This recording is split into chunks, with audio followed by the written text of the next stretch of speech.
I have the map that was made by a French archaeologist, René Millon, in 1963. He had a crew of 400 guys working for him. This is representing the Pyramid of the Moon, this is the Pyramid of the Sun, and this is where we are, the Great Compound. And these little rectangles and squares, they are representing each one of the almost 2,200 dwellings. The closer they were able to live to this place, the richer and more important they were. Yeah, commoners, they lived farther away from here. So the real size of this city, that was 40 square kilometers. The height of the Pyramid of the Sun is 200 feet, which is half of the height of the Great Pyramid in Giza. The pyramid in Giza is twice as high. The base of these two ancient buildings, built in opposite sides of the world in different periods of time, it's exactly the same size, 224.1 meters. And these two civilizations, they wanted representing the same part of the same constellation in their cities. And that's Orion's belt from Orion's constellation, with three stars in it. In this case, it's aligned to the three pyramids in Giza, in Egypt. Pyramid of the Moon, Pyramid of the Sun, and the first place, the one we visited. Orion's belt, Giza. Wow.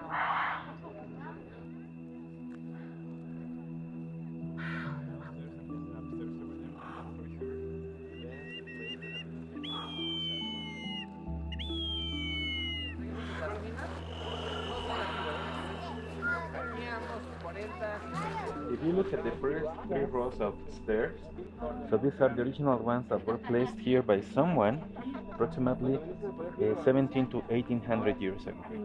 Yeah, so we can still use them. Yeah.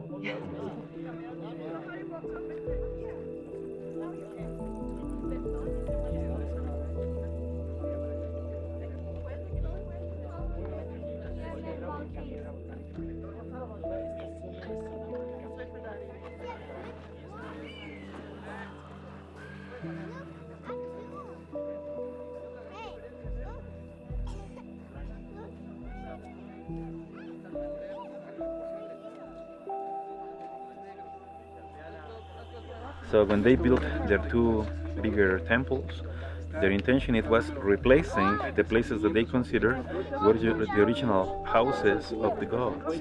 And that mountain it was considered the house of the goddess of water and the goddess of moon. And that mountain over there, it has been replaced after building the Pyramid of the Sun. The original number of heads of these two gods that were originally surrounding the whole temple, those were exactly 366, one for each one of the days in a leap year. That's why we believe that they considered this temple, or they used it as some sort of a dial or calendar, human animal features. That would be representation of their gods. The first head that we see, Tlaloc. Tlaloc, he was the god of storms or rain. He's the god of divine waters. Yeah, that's literally the translation of Tlaloc. Yeah, running water, water in motion. Looking at his features, we can see that he has two concentric circles on his eyes. Concentric circles is the symbol that represents water in motion, running water, the never-ending cycle. I mean, the underworld is not hell. It's just a place where dead souls have the chance to take a break and waiting for the right moment to be born again. They took for granted this very profound belief of afterlife. That was precisely their energy after they died and they were reborn. Right? This never-ending cycle, and that's why they were not really frightened by the idea of dying, and that's why they were willing to die or willing to let their kids die. At the same time, people that were sacrificed, they considered this the biggest honor they could have, the highest honor they could have. The central altar, it was the place to sacrifice people, but eventually they took the hearts, yeah, or different offerings to the top of the structures, and they left them. I have a simulation of the possible way this pyramid looked like. Inside this group here, there were two altars, one to worship the god of sun, Tonatiuh, that's his name, and another one again for Tlaloc. There were 64 different gods. All of them had their own house, so some gods were represented as if they were able to live in several places at the same time. Tlaloc is one of them. On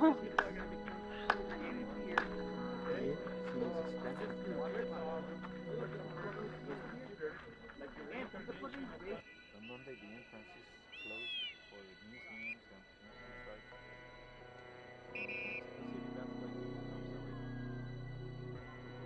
sorry. We're heading over towards the Pyramid of the Moon, so I'll meet you on the way.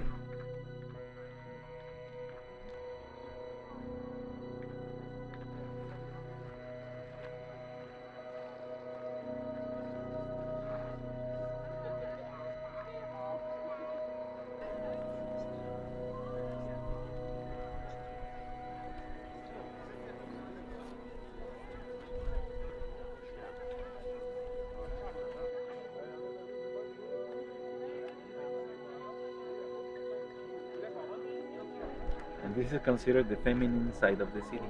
We believe that it ended up being more important than that place because they rebuilt around these buildings 3 times and on the Pyramid of the Moon 7 times. That's the seventh layer. And they never did around the Pyramid of the Sun. And you see, whenever they represented females, gods, people, uh, they were represented being slightly bigger to men or in a higher level. So that's why we believe that women had a better place in this society.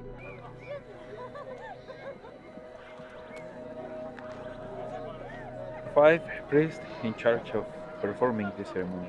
4 of them were holding this person, 2 were holding the 2 arms to the 2 legs, and they were stretching this person over. The fifth priest came closer to this person, and using an obsidian knife, he stabbed this person right around this point. After this, he cut down the ribs, a long and deep wound. It had to be big enough so that this priest he was able to stick his hand beneath the ribs. He grabbed the heart and ripped it off to show it still beating to their gods. Since the heart is a muscle, still beat it from 20 up to 50 seconds. Eventually, they placed these hearts inside a clay pot that they took all the way to the top of the Pyramid of the Moon, and they left it at the inside of this crujía, the temple. And as soon as these 5 priests left the hearts in there, they started coming back downstairs. And that was the time when everybody watching this ceremony, these 5 to 7,000 people, they began to look at this big amount of birds of prey. And they grabbed the hearts and they took them away to devour them, to eat them. Yeah, and these eagles, hawks, ravens, buzzards, vultures, owls, they were so used to have eventually hearts up there that they were always around. Yeah, and they considered that after these birds took the hearts over, these were their gods that came over to claim the offerings. So according to them, part of this ceremony it had already happened. Another part of this ceremony it was draining most of the blood out of these dead bodies, so that blood could begin flowing on the platform and downstairs until it made it down to the ground.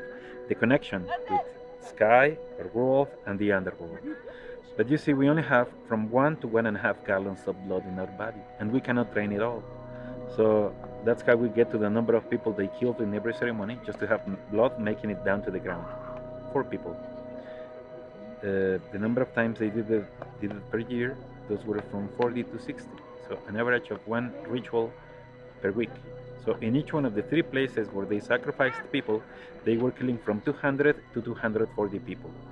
So we estimate approximately 700 lives were offered to their gods per year in the city of Teotihuacan. Mhm. And it was basically the heart extraction.